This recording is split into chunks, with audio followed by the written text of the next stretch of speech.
great. So Boukman is actually, a lot of people hear the name, but they don't necessarily know what the story is. You know, like, okay, we hear Boukman is this, Boukman is that, a lot of myth, a lot of legend, but no one really could get to the grasp, okay, like, what is this story about? That's what I want to put out. This is an amazing story, right? So I'm just gonna pretty much go through the book like story time, right? And I'm gonna tell the story of Boukman. Right? Well, first we can actually start on the book cover. This is actually a painting, right? That a friend of mine painted. The same guy that did my boots, right? He's a dope artist out of New Jersey. In fact, we just went to his art exhibit last night in New Jersey. He's Haitian? He's Haitian, yeah, born in Haiti. He lives up here in New Jersey. And when we met each other, it was just like two peas in a pod, right? We both love our history, but I write about it, he draws it, right? So we got together and we collabed on this book cover, right? Which is Boukman and Cecile Fatima. So it's sort of like my vision, and he painted it. Right, so they came out really nice. Right, so, all right, so let's tell the story. So, after every, I have a special thanks to Bayina Bello. Anyone ever heard of Bayina Bello before? Yeah, definitely look up this woman. Powerful woman, powerful sister. Yeah, she's on YouTube. She talks about Haitian history and like the Haitian Revolution, but the women's role in the Haitian Revolution, right? And she had a huge inspiration on me. So once I wrote the manuscript for the book, I sent it to her, and she edited the book, right? And so I have a nice, special thanks to her for doing that. And I got a quote here. This quote, you ever have a quote in your head? I'm a quote guy. Like, I like quotes. And sometimes a quote just comes to my head, and I try to Google it to see who the author was. Right, so I have had this quote in my head ever since I started writing this book. Right, it's called, it says, never underestimate the power of African spirituality. Right, so I felt like I read it somewhere, but when I put it in Google, it didn't come up with an author. Like, it didn't even register as it being a quote. So I put myself as the author of the quote. Right? So if you ever hear that anywhere, I owe some royalties or something. No, someone said that, Franz, with the books. Right? And then it's based on a true story, right?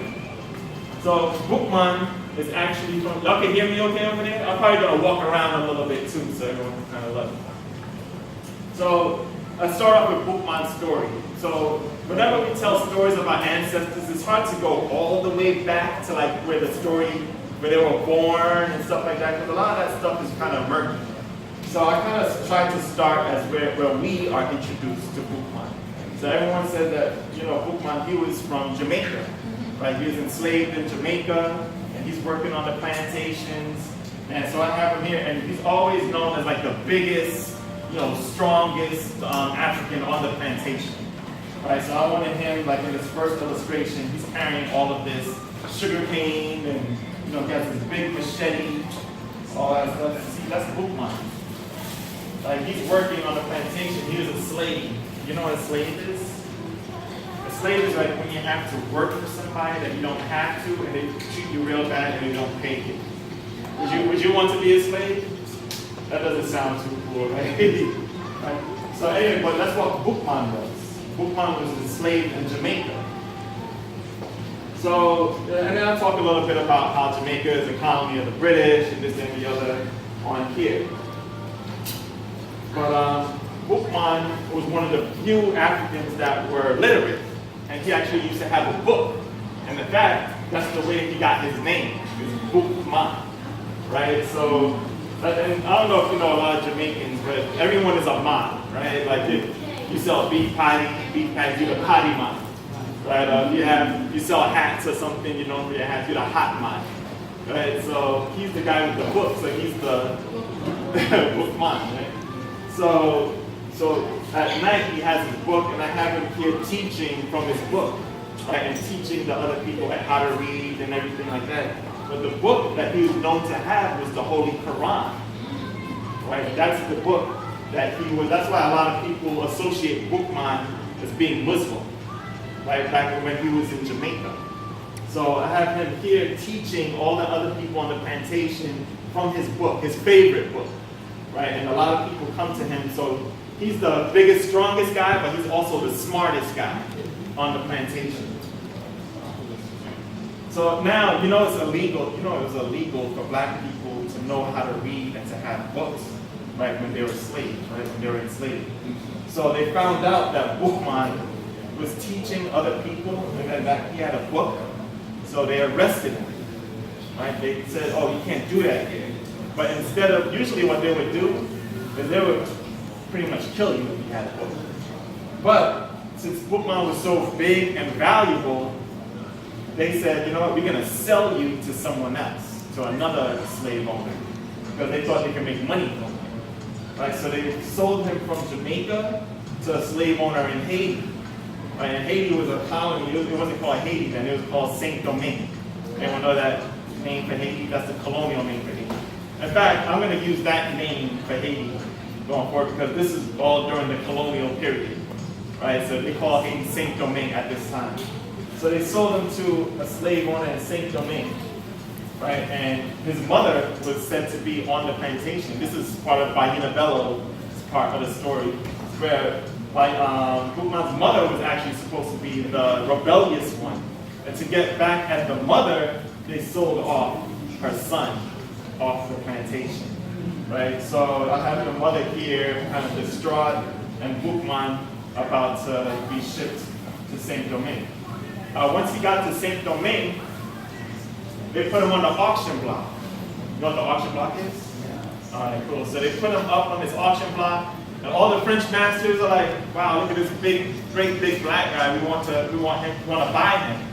So everyone's bidding on trying to buy Boukman. Right? So the slave master, his old slave master, got what he wanted. He sold him for a real high price. Right? Welcome. Hello. So once he gets to his new master's plantation, the master notices that he has his book, right? So I have it that he snuck his Quran from Jamaica to Haiti. I don't know if that really happened, right? But the story that's told about Boukman in Haiti is that the slave master found out that he had his Quran with him and ordered Boukman to give it to him, and Boukman refused. Right? So what the slave master did was have him held up, and he burned the book while it was still on his body. Right? So then the book was destroyed, and then Boukman got burn marks and stuff like that all over his body. Right? And that's how they took the book from him. But he was more distraught over losing his book than being hurt, because he felt his book was very important to him. Now, Boukman's, he had a job on the plantation, and his job was slave driver. You know what the slave driver is? The slave driver is the one that actually hands out the discipline on the plantation. So very rarely did the white slave master was the one that whipped the Africans. He would choose another African to whip the African, right? So it was a mind thing. Right, so could you imagine, do you have a brother or sister? All right, so could you imagine if your brother or sister, their job was to whip you every time you did something bad? Would you be friends with them? Exactly, right? So the slave master knew that. So that was one of the ways they kept us separate on the plantation, right? So that we couldn't come together. So they had one black person beating another black person, so now these black persons, they can't work together because that guy beats me. But it was the master that designed it that way, the slave master, right? So that was Boukman's job, okay? So now, Boukman is in Saint-Domingue, and now he meets somebody. The person that he meets is this woman right here. Her name is Cecile Fatima. Can y'all say Cecile Fatima? I feel like I'm in school now, right? So Cecile is actually the mambo. Who knows what the mambo is? What's the mambo? That's right, the person that does all the voodoo. And the mambo is actually the voodoo priestess. So the mambo is the voodoo priestess woman, right? And a hugan, who knows what the hugan is?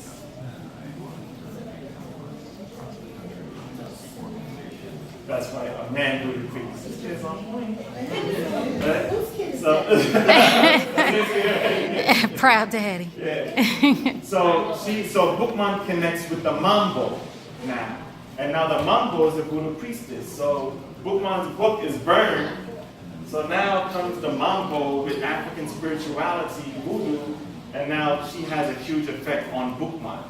Right? In fact, Boukman gets into voodoo so heavy that he becomes a hugan, right? A voodoo priest. So now mambo and voodoo priest together, right? So now they're looking for a way. So Cecile Fatima was already in Saint-Domingue. She's the one that's been planning the revolution, the slave revolts, right? But she's just waiting for the right time and waiting for the right person to do it, right? So when Boukman comes in, she's like, you know what? Boukman is the chosen one, right? So now she's spiritually attached to Boukman, and they start praying together and all that stuff. So now they're waiting for the right time, okay? So same time, all of this stuff is happening in Saint-Domingue. You know what's happening in France? Like around 1798, 1799. But no, I'm sorry, 1789. And 1790 is the French Revolution. Right? So the French monarchy, they've taken all of the money and then there's people walking around in sewage in Paris. Right? So the poor people are like, we want equal rights. You guys are eating good and everything, and we over here walking in sewage. So the poor people start fighting back against the monarchy. And the newspapers used to come to Saint-Domingue from France, because all of these rich guys had property in France and stuff like that. So they're reading everything about what's happening in France, but Boukman is now the coach driver, and he's listening to all of this stuff that the master is reading. And so he's like, oh, the poor people, the oppressed people in France are fighting back against the power. We need to do the same thing here. Right? So Boukman is like, you know what? I think this is the right time to strike. So while the French Revolution was going on, now you got the beginnings, the seeds of the Haitian Revolution. And then on this newspaper, I have like a little, like, the Declaration of the Rights of Man and of the Citizen, which was written by one of the radicals of the French, they call them the Jacobins, right? The Jacobins up in France, for the radical ones that were trying to overthrow them.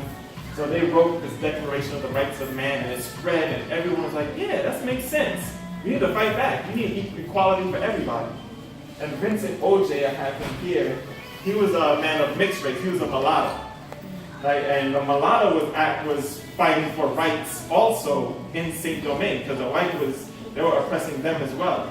So Vincent Oje was one of the first rebel leaders from the mulatto side to fight back against the whites. So I have him here. I don't write about it here, but those are just like little things. Like if you know, you know, and you see the names. I like to throw those in for like historians that read through my book. Okay, so now is the right time. So now Boukman is like, okay, Cecile, I overheard this. So Cecile's like, you know what? We need to have a meeting.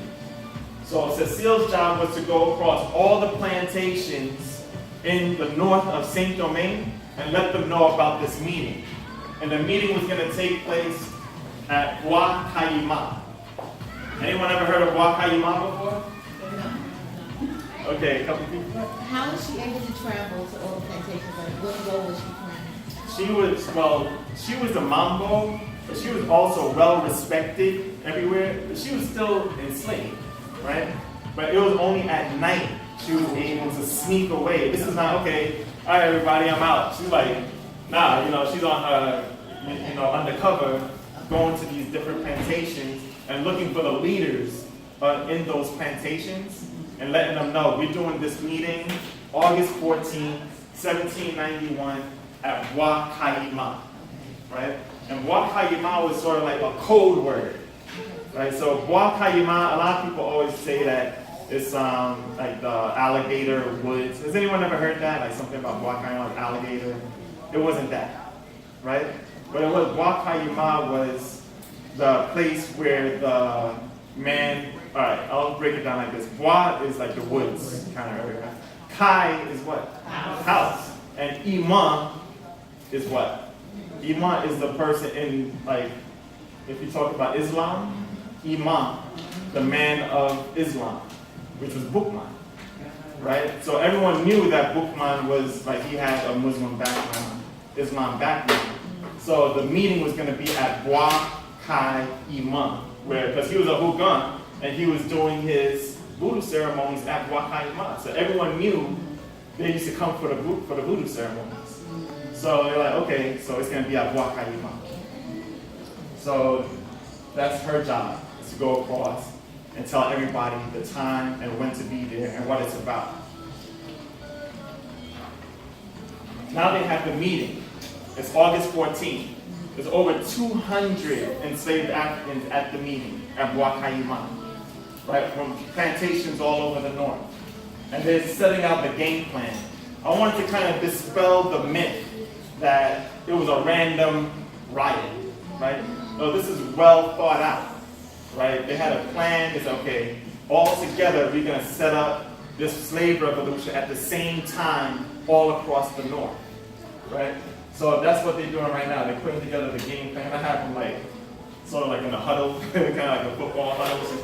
We're going to play in the dirt and stuff like that. But now everybody knows their place, what we have to do.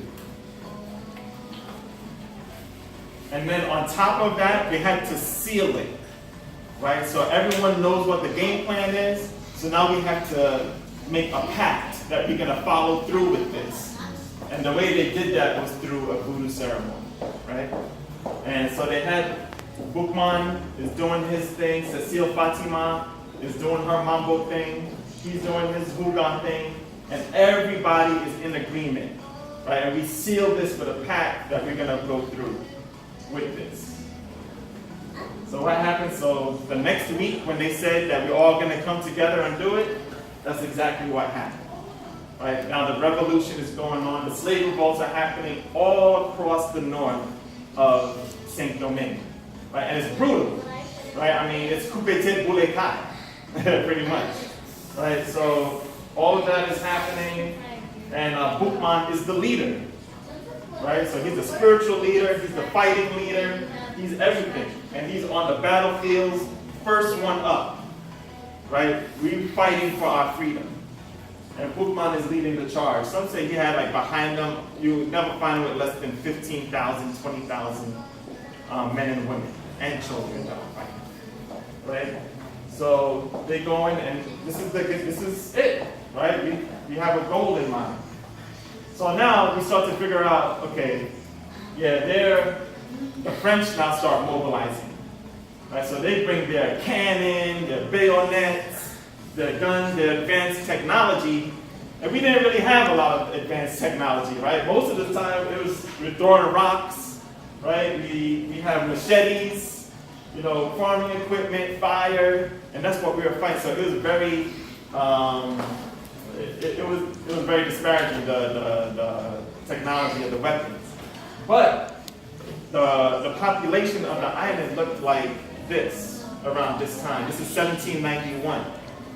There were about 25,000 Europeans, like white people, that were the elite class. And then there were about 25,000 mixed race, like mulattoes, and about 450,000 people of African descent, Africans and African descent. And 90% of that 400,000 was born in Africa, right? So we had the numbers. They had the more advanced technology and stuff like that. So we had to figure out how it was going to work for us. So one of the things that we used a lot was guerrilla warfare, right? Like ambushes and sabotages and stuff like that. And in fact, this was one of the first instances of guerrilla warfare in the West. There were revolts happening all over the Americas, but Haiti gets the attention because we're the ones that actually won. Right, like we won and we got independence, but this is how they were fighting the Europeans all over the Americans, right? And we used that to perfection in Haiti. So they finally get in so Boukman makes a bold attempt to take over the capital, which was, what was the capital before Port-au-Prince? Okap. Right. So he's like, okay, I'm going to take over Okap. So he gets a team together and he's going to invade the capital. And he got captured.